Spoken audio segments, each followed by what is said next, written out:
This episode should have 100% have gone up at the end of 2024, the start of 2025, because we hit episode 30 then. We've had like 4 or 5 episodes since then, so you're halfway through, but I like to recap every 10 episodes on Feed the Troll, just giving you some highlights of what was said, and hopefully if there's something that interests you, you see it and you go back. It's a cool way to showcase all our guests as well. I'm going to be honest, I've had a very slow start to 2025. You'll notice I'm not on any broadcasts.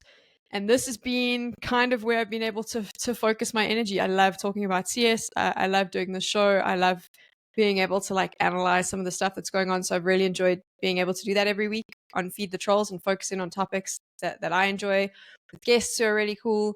So yeah, like shout out to you for supporting this. I can't believe we're 30 episodes in and going strong. I've loved the show. I still love the show.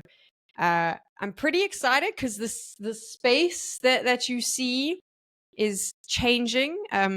Red Bull South Africa is actually coming in. They're going to revamp this whole office. We're going to have proper lighting, really cool background, better sound. So it's going to upgrade Feed the Trolls. I'm hoping I can make a lot more content. And that's kind of what I wanted to talk to you about. I know you come here for the Feed the Trolls, but there is going to be some other stuff dropping. I kind of want to do some really cool reviews for people that are trying to set up their own studios, whether it be for like streaming or gaming content creation.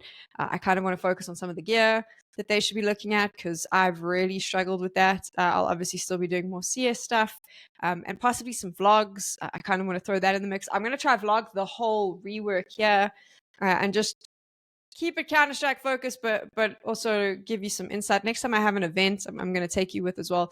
So yeah, like I'm going to keep growing this channel, and I just wanted to thank you for your support.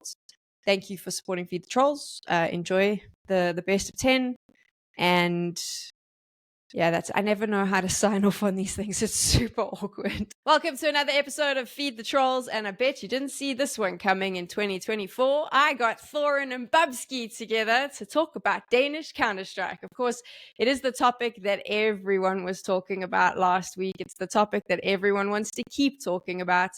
Cadian is now the IGL of Astralis. There's lots to unpack here. There's lots of history that we need to go through. That's why, though, we're doing this episode, if people don't know. Because I realised, I had an epiphany the other day. I thought, you know what? If Stown, Yabby and Cadian can play together, and in Astralis of all places, then me and Bubzkji can analyse CS, surely. You know what I mean? Maybe we can just heal the world one podcast and one roster move at a time. Yeah, I mean, there's endless possibilities, right? If they can play together, we can play together for some reason. I mean, maybe it's only going to be short term like them, but hopefully we're going to be sticking around for a little bit longer. And also, to be fair, because I feel like a lot of people are hating on this move, I thought to myself, if we need to draft someone in to find the positives about why a move for Astralis could work, I think you're the only game in town, mate. I think it has to be you. You were the obvious first call on the Rolodex. Yeah, I remember like Sam reached out to me and she asked me, okay, I need you to be the kind of positive beam in our atmosphere, right? But I'm not going to be that guy. I'm also kind of skeptical. Okay. So I'm just going to be a little bit scared. This really is all possibilities. Holy moly. What is 2024? Okay, simulation. My understanding was 3 of those ENCE players were moving to Heroic. That was the plan. It was going to be Nerds, Pius, and Madden to Heroic.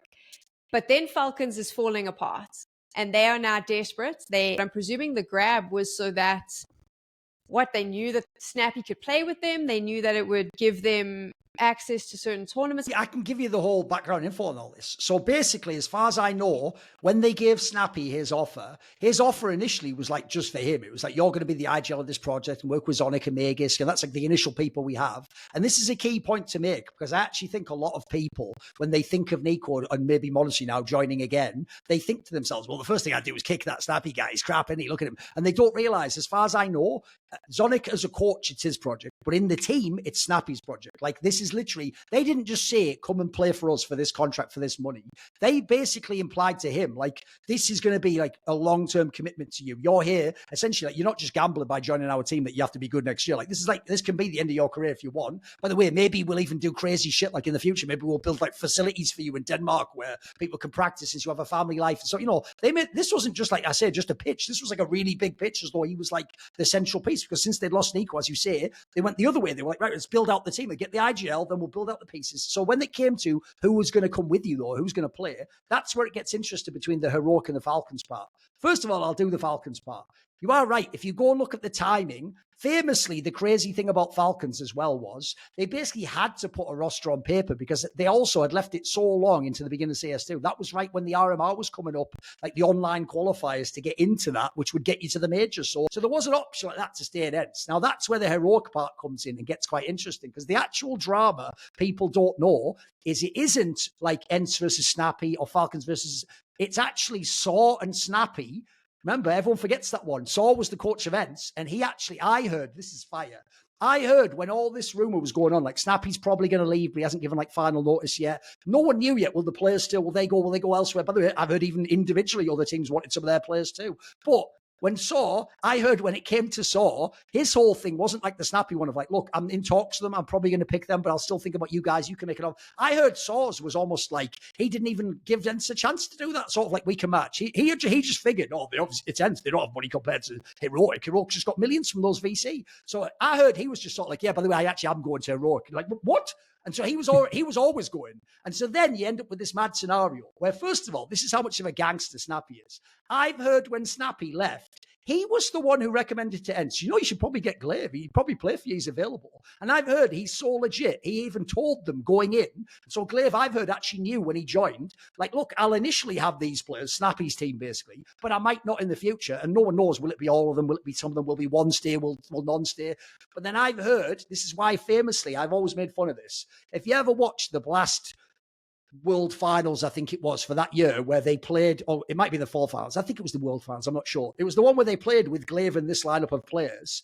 And famously, or maybe it was even the one where Cadian came back and played with some of them. But anyway, they kept saying at this tournament, the casters, because they'd heard this rumor that actually this core of what is now Falcons was going to be in Heroic, if you remember. And they kept saying on broadcast, sort of like, oh, they're future Heroic players or something mad like that. So at the time, people also thought, which side are they going to? Are they going to Saw, their former coach, who obviously had a lot to do with them, or are they going with their former IGL Snappy over to Falcons? And at the time, it was kind of a toss-up.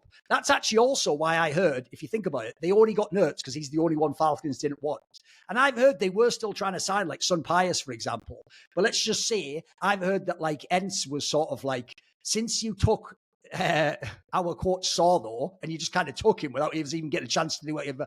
We'll sell you some Pius too, but it just costs you more than it costs Falcons if you get him. That's called dickhead tax. Like you fucked with us, so we're putting a little dickhead annuity on there. That costs extra if you want him. So they didn't end up getting him. Back in the day, Anders was actually so much of like a fucking enlightened thinker who really believed in humanity and thought it was possible for us all to make it there, whereas I'm sort of a pessimist. Like I work on a lifeboat principle. Whoever's cool's on the lifeboat, the rest can all just die, basically. Metaphorically, in Minecraft, of course, TOS and all that. But basically, he used to actually go, this is real technically, he used to go into Reddit comments, and the person who'd just be saying the most hateful, uncharitable thing, like, Anders doesn't even know anything about a bloody game. You can tell he didn't even know who Seized from Navi is. Instead of just going, downvote like I would, or save that comment and make like a Thorin versus video where you cretin, what do you think you're doing? Like one of those pre-planned rants. He would actually go in and try and be like fucking like Nelson Mandela or something. Be like, listen, man, I know that you might be frustrated with my commentary, and everyone has their own opinions, which are all valid and entirely understandable. But I'd just like to know, do you have a moment in the game that you think you thought I did say something wrong about Seas? Yeah. Because I'd really like to get positive, constructive feedback, and I'd like to improve. And if I could be a better caster, you can enjoy my. And it's like, holy. And the worst thing is, this is what actually tilts me the most. He doesn't know this, but even though they probably still thought the same ignorant shit, just because he's Anders, they'd go like, oh my God, Anders, I can't believe you've replied to me. Sorry, I didn't mean it like that. It's why back in the day it was sort of accepted that you flame people in the game because you probably had a bad day at school or work and you boss up your ass. Yeah. And you come on the game and some bloody guy flashbangs you when you say, I'm going in the site. So of course you just give him more barrels, don't you? Because it's just a video game. It's not real life, isn't it? Like, it's kind of like you're doing a service at that point, aren't you? I think so. And you know, people... Like, people do that, right? They find the most outrageous thing they can say in a game if they're allowed to at all, because it makes you laugh and it makes you forget about, you know, your bad day or whatever, a stressful day at work or whatever. So sometimes when, that's my other way of coping, I guess, is that sometimes when I just think, okay, well, you know what, like, at least I got to be like kind of a lightning rod for this person who's obviously in a way having a bad week. He said it's the rubber band effect. Because think about it, right? When you're succeeding, everyone loves it. It's like they're pulling the rubber band out like this. Well, the promise eventually it's going to come back, isn't it? When it comes back, the backlash is going to be the same guy's just going to be like, fuck you. And you're like, you loved me a year ago. What? What? Love me again, please. What can I do? That's what you feel like, isn't it? Yeah, and like for Semler and I specifically, right? That happened when like Matt and Henry were like coming up, and you can see it coming. Like you feel like, okay, we're doing a lot of the same kind of work. Like we're maybe not reinventing so much, and these guys are coming in. They've got like new energy. They're doing great work, and then you can see it, but you can't really slow it down. And then you get the other side of it, which is now, but the community still love you at that point. So you're like, guys, it's all good, And then you get when you see the community slowly turn, and you're like, I can't do anything about it. Like, what I wish I could like stop this or like pull the brake or something, but it's not possible.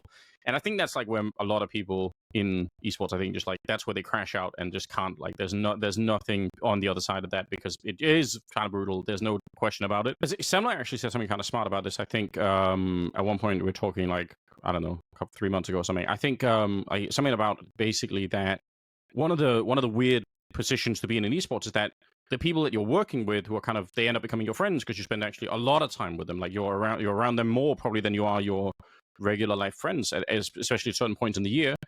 But they're also weirdly like your competitors, and that's a super schizo kind of position to be in, where you're like, I like these people, I'm happy when they succeed, but at the same time, I have to recognize that the more they succeed, the more it kind of might actually hurt my position. And what does that mean? And now it's super awkward. And do you want to congratulate them on doing some really sick stuff? Like they're doing an amazing broadcast. Do you say that was so cool? The best I've seen all year. I mean, you probably should, but at the same time, like there's a tendency for people to kind of like, like take a step back, and it just feels like you're undermining your own position in some way. I think there's a lot of weird psychology happening in that space where people become, and then like you said, the lack of certainty about knowing what you're even doing next month and next week or whatever is already enough to I think destroy most people. Like I truly don't think I think most people who quit esports casting do it because they don't know what they're doing next month, basically, ever. It feels like CS broadcasts have become safe. Like people are scared to. So like for me, the reason I used to love watching it is because everyone, and I think I've said this before on another episode of the show, where like it needs to feel, for me, like a desk needs to feel like you're all in TeamSpeak just talking shit. Like that was kind of what I feel a desk should be. But I grew up watching Richard Lewis and then Machine host their desks, and that's what their desks were. It felt like just a bunch of mates sitting talking as if we were in TeamSpeak. But it feels like we've become really safe on broadcast now. We don't have those like I think like spicy is not the right word, but because they weren't necessarily like spicy. Sometimes the game was an average game, but there was just from the commentators to the desk, there was this like, I don't know how to explain it. At like old events, we used to literally sometimes during Anders used to love this. When we did the throw, we would try and roast them as much as possible during the throw. I remember that. Because then they have to try and respond, but then quickly go in the game. So they only have like a little window to do it in. But you try and get as many jabs in as you can at them. And then it's like, we would even do that as though it was like college humor. Like as though we weren't even working some massive fucking event with all hundreds of thousands of people watching. It's true, that was a thing. What do you think about it, Thorin? I mean, when you see how it's kind of adjusted and changed and everything's reliant on basically getting as many of these big tournaments under your belt as possible. I will say, if people are unfamiliar with some of the more specifics and the nuance of this topic, there's actually 2 episodes you can watch. There's one is Feed the Trolls, the one we did with Messi also. And then similarly, Messi also was actually the guest on an episode of The Four Horsemen on Last Free Nation, where we also talked about like the upcoming circuit and the problems in CS, etc. And the reason why I highlight that is because I actually think most of these topics are like super complicated. They're not as simple as the big headline. In fact, actually, that's part of the problem, like as Ted alludes to. If you hear the big headline, well, partner slots are going away. Everyone just rejoices like, yeah, brilliant. Like as he says, I hated when it was like when MIBR had that whack one for years, and then Evil Geniuses had one, and some of the OG had one, but you wouldn't have like Ents, who was like a top 3 team of the world, didn't have a spot. So that might sound good as the big headline, but you want, as always, as we say in English, the devil is in the details, and unfortunately, a lot of that stuff is really complicated. So the reason I refer to those Messi also episodes is he's someone who's basically been in almost every position in the industry. He's worked for the TOs, including ESL and Blast, and he's worked as an admin, and then he's been on the team side as well. So, and I think he maybe even done like agent stuff. He was a journalist once upon a time. So he actually has quite a big, like, broad picture of it, and he can tell you the details. Because as far as I understood from talking to him, 2 of the problems, like Ted alluded to there, is right. The big picture looks again universally great. It just sounds like what we all want, right? We want a massive open circuit with 1 million events. Crucially, we don't want one TO like ESL to just control the circuit. We want it kind of like split among all the big TOs. And so it just sounds like, well, You know, the more the merrier. What's wrong? Right? More tournaments, more prize money. Better, right? It's an open circuit. But here's the problem. What you're thinking of as being awesome about the open circuit, it seems like currently, whether it's a feature or a bug, is actually not what you're going to get next year. Like, you're going to have all these giant tournaments. It's true. By the way, PGL ones are going to be like $1 million each tournament. So all the top teams are going to try and go to those tournaments. But that's actually where I think there's a flaw in what we want the circuit to be. Because most people, I think, wanted these changes to help the smaller teams. And as far as I can tell, like a lot of, like, let's just say this is the equivalent of like government regulation. It might be called like the Help the Little Guy Act, but this is really just to fuck the little guy and give the rich guy even more of a tax break in this analogy. Because basically the problem is, if you think about what we all used to love about the old circuit before the online period, was that there was so many tournaments, you could hustle. You could actually go and you could use that as your path to get to the top. In fact, you could even argue it incentivized even top teams to hustle. Because I'll give you an example. If you were a team like a Complexity or maybe a Mongols, or, I mean, I don't know where Ents is now, but let's say they enter the top 20, you know, if you were these sorts of teams, even if you yourself are already at top 10, you're probably not going to win IEM Rio if you go to it. You go to that event to test how good you are, get like a top place, etc. But what you could do in the meantime is, after that, you could just look on the circuit and go, right, well, all those teams that would beat me at IM Rio, they're not going to this like medium-sized LAN in 2 weeks. So I'll go there. I'll be the favorite at that event. I'll pick up the easy little, you know, 25, 50K. I'll get these ranking points and I'll use that as my way. If you don't know, it's basically how tennis works. As you're on the way up, you go to the smaller tennis tournaments to win them, to get your points and build them up. You're not going to win the Masters tournament out of the gate or a Grand Slam.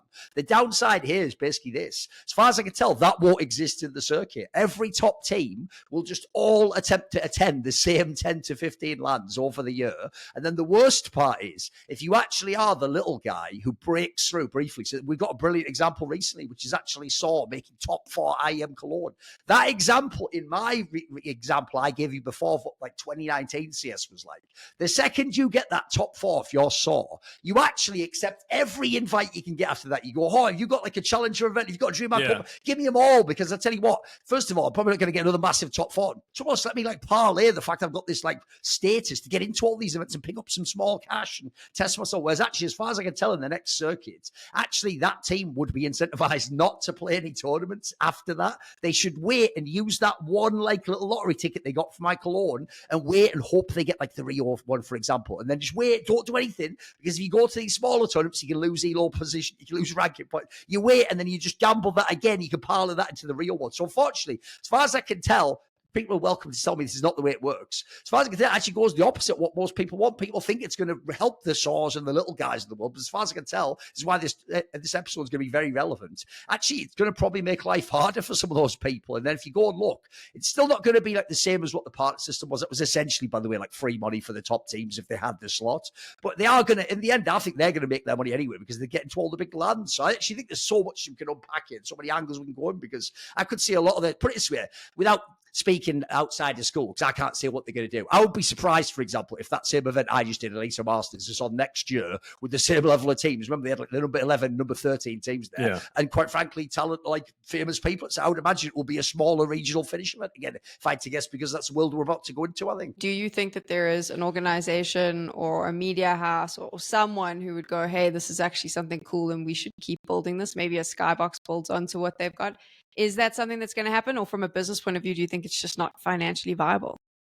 So first of all, like some version of that has been happening for like 20 years. It just hasn't been like systemized and branded and like talked about. Like that is like implicitly or explicitly, when like I was picking out players for the teams that I was playing, and like that is like some of the rationale I thought. Like this guy has a lot of skill. Like it's not particularly good, but if I can just get him to be like a little bit better on this, then you can make it work. So like I think that kind of trade-off thinking has always been happening. Like it just maybe wasn't systemized or put that way. The interesting thing is, if you're a Skybox and you make this all very available, like either the value is all going to be in the analysis. So like, you know, in like you give me the data and Duncan the data, and we look at it and we come up with completely different interpretations of that. And like one of those is valuable, one of them is not. In that case, Skybox can be useful, but really only to some of us.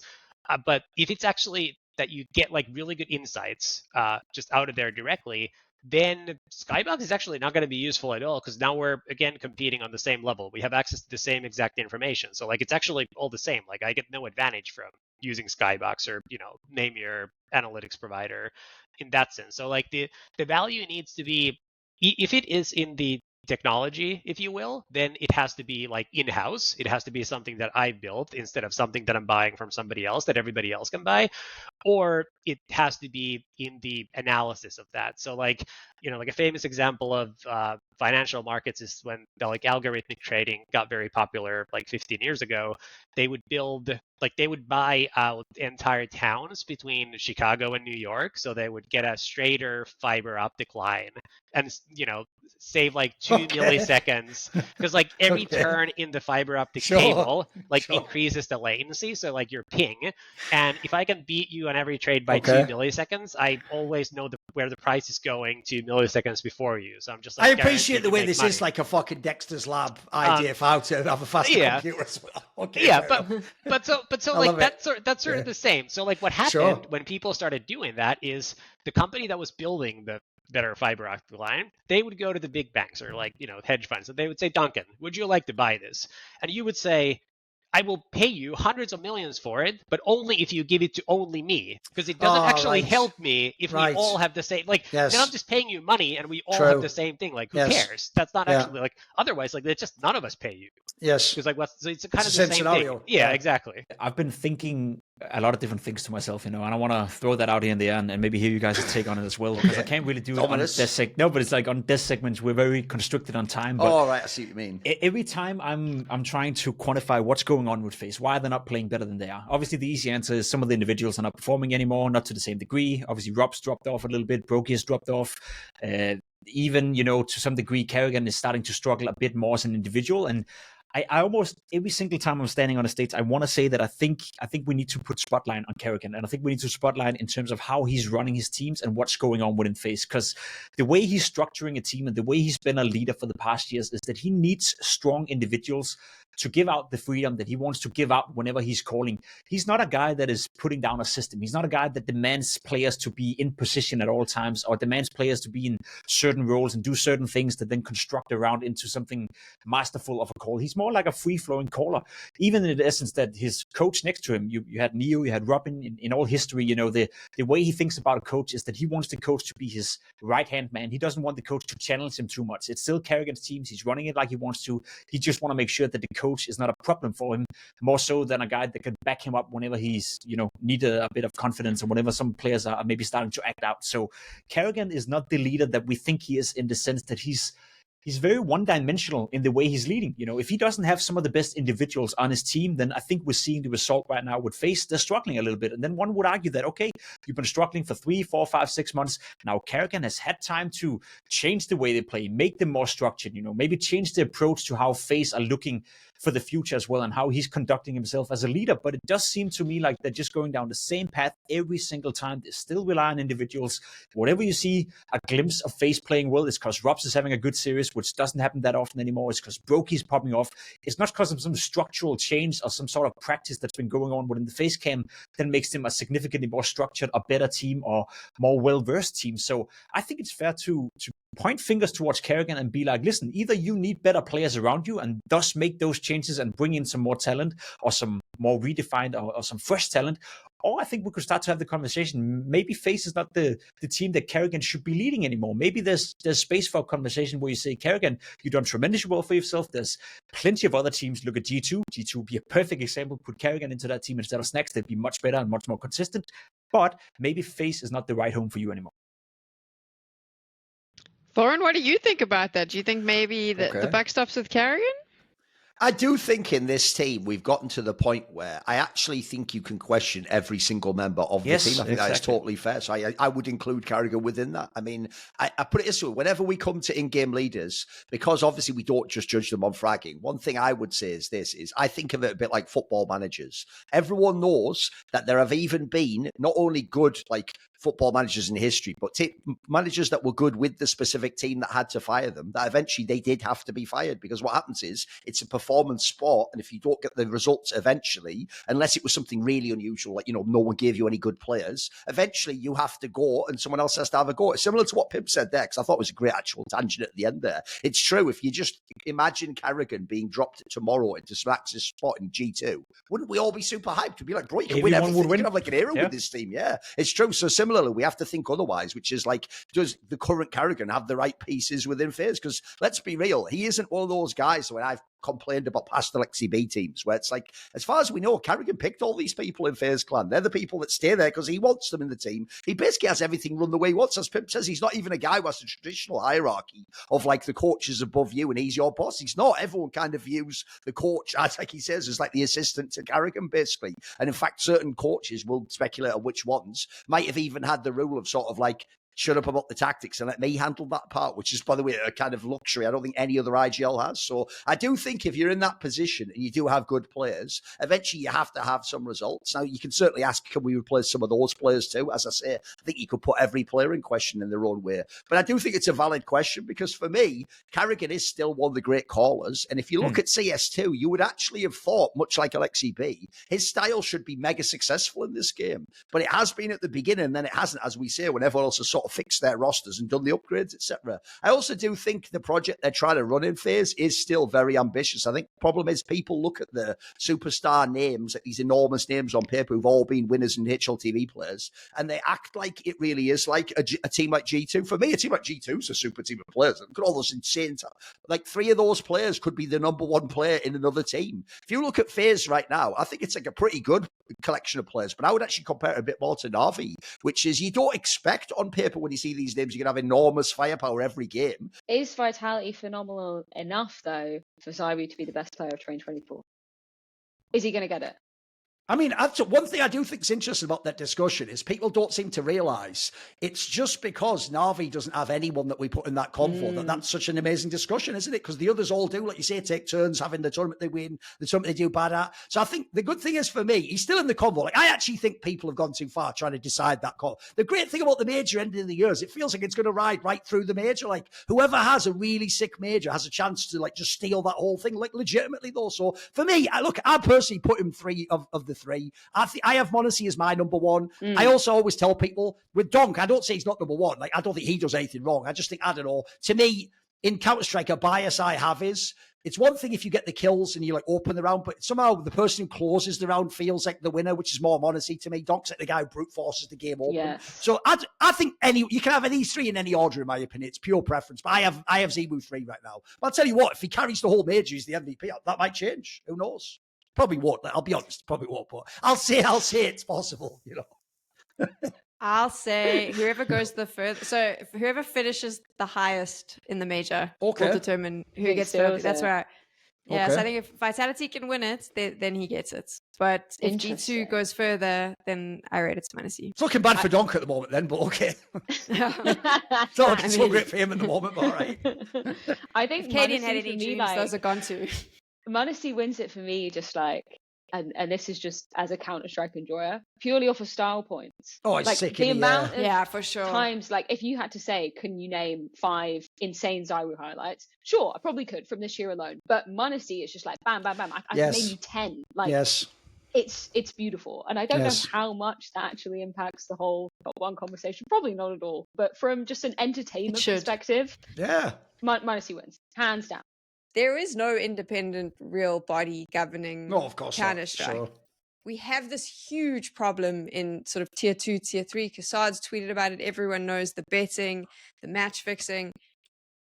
As useless as they've been in this situation, as useless as they've been in other situations, I have such a dark feeling about kind of just diving in and piling on them, because surely the really bad actors in the scene must be loving the fact that this organization is kind of just making a fool out of themselves. See, here's the problem. You have stumbled there onto what is probably the biggest dilemma with ESIC. And I'm not even saying this to be sarcastic. Genuinely, it's the question that you have to ask, which is it actually better to have no ESIC, I'm not even trolling, than to have what we currently have as like, it says it's ESIC and it says it's the Integrity Coalition, but it doesn't seem like they can get most of the things over the line. And even worse, as you saw with the whole Hunden coach thing, it actually also seems like in some countries you can just get legal help and they basically have to back right off and sort of let you off with it. Like that one's not even a slap on the wrist, just sort of they reverse the ruling at that point. So the main problem is this is where actually me and Richard Lewis, when they first launched ESIC, had a difference in opinion. His perspective was we had nothing before, so it's better to at least have someone doing it, and then maybe over time you just hope it gets better and better and they get more legit and they figure out ways that they can enforce the rule. My problem was, and this is where I think I have a slightly subtle difference, is in theory I agree with that, but I also think you have to consider that a bit like the CSPPA, the player union, the other downside of having someone that says they're an Integrity Coalition independent or a player union is then they will also occupy the space of what could be a real one in the future. So the downside then becomes no one's ever going to make an ESIC if there's already an ESIC, but it just doesn't do a good job, but it occupies that space and has the branding. So I would just say, the way I wouldn't pile on them too much, because spoiler, I'm going to pile on them loads for the rest of this episode, just give you a little preview there. But the one thing I'll give them sort of like an olive branch at the beginning is, I do think, like you're implying, it's almost impossible for this body to actually exist as it sits. Like, one, how could it be independent? Because spoiler, I'm not going to pay for it to be run. No one watching this show is going to be paid for it. So who's paying those people all the full-time salaries? Remember, there's people who are lawyers and have to do court documents. There's people who have to go on. By the way, those investigations, this is why you should respect people like Richard Lewis when they do those stories. You'll never, ever make back the money on the amount of hours it takes to run that story down. Even if they paid you thousands at the end, it wouldn't be worth like 100 hours of work, would it? Like, do the maths. It's not going to jump. So unfortunately, the only incentive to actually do an organization like this either is one of the actors in the space pays you. It's implied when ESIC formed, I think initially ESL funded part of it. Or you have to genuinely be some Batman-esque lunatic who just wants to do it for the good of humanity and to save the space. And even though there might be a few people that might fit that Dark Knight archetype, I don't think there's many of them, and it's just Richard Lewis and me in it. Like, it's about it. So sadly, if you go all the way back to rewind, for what it is, here's the thing. Part of me feels like it is better than nothing, because occasionally there are people who do get punishments, and sometimes those punishments do hold up. Like, some of the coaches didn't push back with lawyers, and they did sit out the majors, and they did get the slap on the wrist. And certainly, by the way, I think coaches would think twice about cheating with the exploit of that again compared to what it used to be. So on some hand, they have done some good. My bigger worry, though, is it feels like every time there's something like this, where it's like, those ones are more I can take it or leave it. These are the ones where I feel like this is the only body who can surely act now. If they don't act, who will? And so when they sort of half act like this, it makes me also have a bit of a sinking feeling about like, this is just someone scamming like a spot at a tournament. What if this was like some major roster eligibility or some shit like, remember, this rule, as soon as you open that door, could be used in other tournaments. So that's the big concern for me is, in a way, like, here's the most cynical way to look at the whole Astralis topic. So at the end, all they've basically done, guys, is fine Astralis 15,000. Right? Here's how Thorin, being very cynical, would now phrase. New rule. The rule now is if you have 15,000, you can just insert whatever fifth player you want. There you go. It just costs $15,000. So do you want to buy Ziwu? Oh, no, you haven't got him registered. Got 15,000? Now you've got Ziwu in your team for next blast. That's the problem I have. They're not going to win the major. But at the end of the year, when we look and we say team of 2024, I think Na'Vi still takes it with or without this particular major.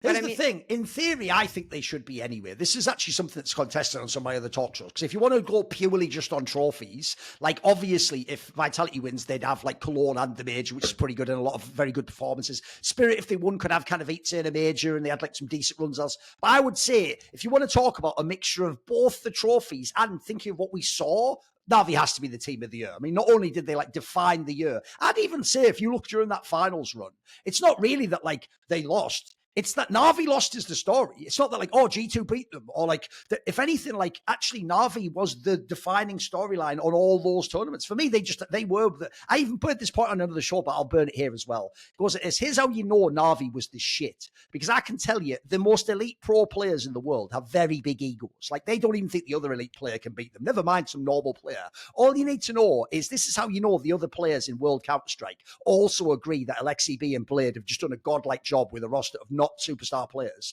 because it's implied even if G2 or Vitality win this major, they are going to change their roster because of Na'Vi, because they're sick of that team. That, like, if I'm Zero, I'm like, well, who's supposed to be better than me on this team that's beating us? Like, I'm supposed to be beating those. So I actually think that's how good this team was.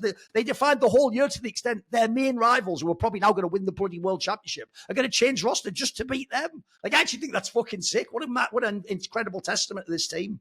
Yeah, I mean, at the end of the day, even though they definitely failed at the major, they do have a major title for this year. They also had that 6 straight finals run with 3 titles. They have 4 titles total. No one else, I think 2 maybe is the max for everyone else. Mousesports and I mean, Spirit has the bet pools, but people don't count those yeah, much. Obviously, you know. And then Vitality just has Cologne, even though they were consistently top 4 everywhere else. Sure, so you might give them the consistency award because they didn't really have any like huge blips like Na'Vi did with this major and with the Blast World Final. And then, of course, the follow-up tournaments to Copenhagen were also pretty damn full. But aside from that, yeah, sure. I mean, I think Na'Vi is going to be considered the #1 team of the year. By the way, Sam, being as I wouldn't change the rock, I'm with you. I would let it ride again and see how you do next and see what you do at kind of 8C and how the next season goes and all that chat. And, you know, we go back and we have the break and we rethink of everything. All that jazz. I think that totally is earned, by the way, from all these players. They've earned it from what they did. There is a very good chance he could drop off the cliff because he is joining Falcons. And I am starting to wonder if that's going to be another situation of a dead team walking, like you mentioned, Nero, because we've just heard with m0NESY not going, the Yimfact conversation is out the window. I mean, are they going to get the superstar lineup that they promised us last year and they couldn't get? Is it just going to be the same stuff all over again where you're going to have maybe a Nico sitting there and he's just going to be surrounded by the only pieces that were available or were willing to go there? I think it might be even worse than that. They might have to bring their players back, right? Because you look at the Valve ranking points, okay, they're not getting any invites unless they have 3 players who were in a top 8 team last year or some rule like that, right? So the easiest way for them to do that is obviously bring back one of Spiers, Madden, or Snappy, because then you have Nico and Magisk, and then +1. But the harder way to do that is to actually buy someone out of these teams that are like, is m0NESY coming? If m0NESY's not coming, I'm not coming. And then you're looking at teams that below that, right?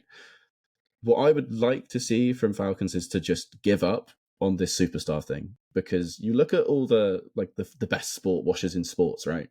It's not PSG, it's Man City. And what Man City did is they bought expensive players because everyone knew they were still good, but they were young players, they were hungry players, they were players that would come into a system led by someone like Zonic or Guardiola or something, and they'd respect that system. They weren't just putting all the 28-year-old superstars who have peaked 3 years ago in the same team. Like, that's not how you build a winning team from nothing. Which is PSG for enough, yeah. That's a good analogy. Yeah, that's not how you. If you have infinite money, the way to do it is to plan for a year in advance instead of 5 years in advance. Sure. Like, I'm not saying do Gamer Legion. You don't need to buy Flammers from Amiga, but you could probably buy, one of these other star players who are 22, 24. Like, just stop buying 28-year-olds, please. And I know m0NESY's not 28, but it's still, you're shopping from the top shelf when, at this point, I think you just go a bit slower. Just buy one of these really good players and build an actual team. And I think maybe that's what ENCE could have been. I just think they got the wrong parts, because without Nerds, that ENCE team was never going to work. And they had Dupree instead of Nerds. And I think they're going to end up doing it again, where they're going to just scramble around. They're going to try and buy every core in the top 24 just to try and get into Kato and the major and stuff. And if that doesn't work, they're just going to be left with the same thing. And I worry about Nico and Magisk, because they're 2 of my favorite players. And how many events are we going to see them at next year right now?